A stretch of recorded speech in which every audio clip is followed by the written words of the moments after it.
The Mystery of the Dancing Lady. But before we start, please take a moment to give this video a like, subscribe, and hit the bell so you'll never miss these great stories. In the 1840s, the Graham Springs Hotel in Harrodsburg was regarded as one of the most fashionable summer resorts in Kentucky, with 2 large ballrooms and an elegant 150-person dining room. Here, well-heeled guests would congregate for cotillion parties and masquerade balls, dressed in their finery as they mingled, laughed and danced long into the night.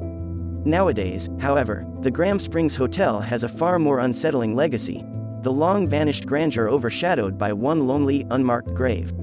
The grave of the Dancing Lady. The original buildings of the hotel burned down many decades ago, with the sweeping grounds now home to Young's Community Park, a green, cheerful and quite ordinary-looking public space with a pavilion, parking lot and children's play area. At first glance, it's hard to imagine the antebellum balls and pageants held in this spot back in the 19th century, with the resort's famed mineral waters attracting various stylish individuals from Southern high society. However, echoes remain, and there is one visitor who never left the grounds of the Graham Springs Hotel. A lady who never changed out of her ball gown into her nightdress or eased her tired feet from her dancing shoes. She lies in her grave, a short walk from where she died. Over the years, she has become something of a local legend, with many an eerie ghost story whispered among Harrodsburg residents. And yet precious little is known about her aside from the events that unfolded on her final night on Earth. Details about the death of Harrodsburg's Dancing Lady, as recounted by the then hotel owner Dr. Christopher Columbus Graham, are a little muddled and highly romanticized, a narrative straight out of a Sherlock Holmes story. The lady, said to have been in her early 20s, checked into the Graham Springs Hotel in Harrodsburg one balmy summer day in 1840.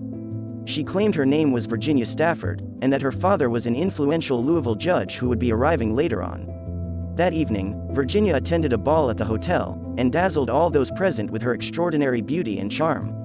She danced with several partners throughout the night, catching the eye of every man in the room. Dance after dance, this captivating lady didn't seem to tire. But then, as the evening drew to a close, her final dance partner looked down and saw that she had died in his arms. After her death, it became apparent the lady had not been honest about who she was. Although there was indeed a Judge Stafford, he didn't have a daughter called Virginia. Nobody knew who this enchanting lady had been, or why she had chosen to conceal her true identity. The hotel owners reportedly waited an entire week for someone to come and identify the body, but nobody came. After searching her room, all they could find was the dress she arrived in and an empty trunk. The horrified guests and staff held a funeral for her in the grounds, burying her in an anonymous grave bearing the words, "Unknown, hallowed and hushed be the place of the dead. Step softly, bowhead." Years later, the hotel burned to the ground, the widely hailed springs ran dry and the site was turned into a military asylum. All those present that night went to their own graves in their turn, and nowadays this oddly placed burial site is the only reminder of the events that unfolded that night. Over the years, mystery has continued to surround the identity of the unknown woman and the strange circumstances surrounding her untimely death. The legend goes that she danced herself to death, and that she can still be seen dancing by her grave in the moonlight. According to one report by Fox 56 Lexington, a local woman once allegedly encountered a ghostly figure near the gravesite who told her she was lost and was trying to find her way back to the Harrodsburg Hotel ball. When the woman explained that the ballroom had long since burned to ashes, the mournful figure began to weep. However, this poetic story doesn't sit well with everyone, with some amateur sleuths believing the flowery tale masks a dark and despicable crime. I spoke with Todd Matthews, a true crime researcher who, alongside writer, researcher and scholar Dr. Lynn Smelser, has been working to shed light on this very old case. Matthews is currently program director for the Doe Network, an organization which focuses on cold cases and unidentified persons, with a team of volunteers working to connect records with missing persons. Matthews, who has previously managed to identify various Jane and John Does years after their discovery, told Unilad he believes it's possible the dancing story could have been a cover-up, or a way to deliberately downplay a tragic event. Matthews and Dr. Smelser have recently pushed to have the Dancing Lady exhumed, with her DNA put through ancestry databases in a way that could potentially point towards her true identity. This is the oldest Jane Doe Matthews has ever encountered in the course of his work, and all those who knew her will have long passed on. However, it's still important for him to put a name and a life to the ghost story. Matthews told Unilad, "If we can identify her, we will know more of her life circumstances and how she came to be out of pocket. She's a missing leaf on a family tree for sure." It would be a huge boost for the shorter-term unidentified if we could change something so old. Matthews first heard of the story of the dancing lady as a teenager traveling from Tennessee to Indiana to visit family, and found the sheer age of the unsolved case to be unbelievable. Unfortunately, Matthews and Dr. Smelser have encountered setbacks in their plans for exhumation. In March, Harrodsburg City Commission voted against exhuming the grave without hearing from cold case investigators, a decision that has left many advocates disappointed. Matthews said, "I feel like they worry about altering the gravesite. One solution might be to dig a parallel hole and go into the side of the grave, leaving the surface of the original grave intact." He continued, "It has been reiterated that the City Council does not wish to pursue it further. Even with throwing out the idea of a parallel shaft, I just think they have made up their mind and nothing will deviate. Maybe I can appeal after some time and new officials are in place. Pandemic made it difficult for any early face-to-face meetings, etc. Some letters have gone unanswered. Maybe after some time the idea will settle in and they will see things differently."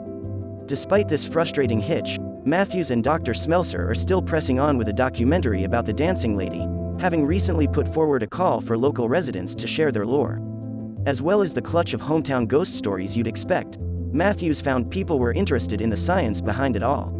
Going forward, the sleuths haven't given up hope of finding out what happened to the dancing lady, and indeed whether anybody had a hand in her death.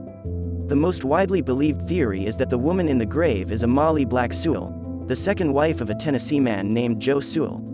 The couple had been estranged at the time, and many believe Sewell had fled in a spirit of wanderlust, looking for adventure and glamour. However, Dr. Smelser's research has cast considerable doubt on this version of events. As told to the Harrodsburg Herald, "I located a stamp collecting club that has a Confederate stamp on an envelope addressed to Molly Sewell of Tazewell, 10. This is the same town where Joe Sewell and his wife, Molly Black Sewell, lived. One story goes that his wife left him and that he said she was the lady who danced herself to death, but this stamp club has evidence that she was alive and well in Tennessee in the 1860s. Smelser continued, "I have uncovered more stories stating she did not come there alone, but the man who was with her abandoned her when she collapsed. One story reads he asked to be alone with her and then fled through a window. In addition, there are rumors saying Dr. Graham, the aforementioned hotel proprietor, sent his nephew out of state on an all-expenses-paid trip to New Orleans the same week the unknown dancer died. Although rumors of Graham's nephew being sent away that same week cannot be backed up, as per the Harrodsburg Herald, Dr. Robert Graham, the elder Dr. Graham's nephew, was later convicted of the murder of a man in New Orleans in November 1854. Dr. Smelser, who believes the mysterious woman was murdered, thinks Dr. Graham could have sent his nephew away due to his violent temperament, and her research appears to back up this theory. She was also able to track down accounts showing the nephew had in fact been living at the Graham Springs Hotel, where his uncle had been attempting to help him tackle alcoholism and violent tendencies. Dr. Smelser said, "I have made progress and now I have a new theory that is supported by evidence, but we need to exhume in order to confirm." At the time of writing, the dancing lady still lies, unknown and unnamed, in her solitary grave, her descendants potentially walking and playing in the grounds where she took her final breath.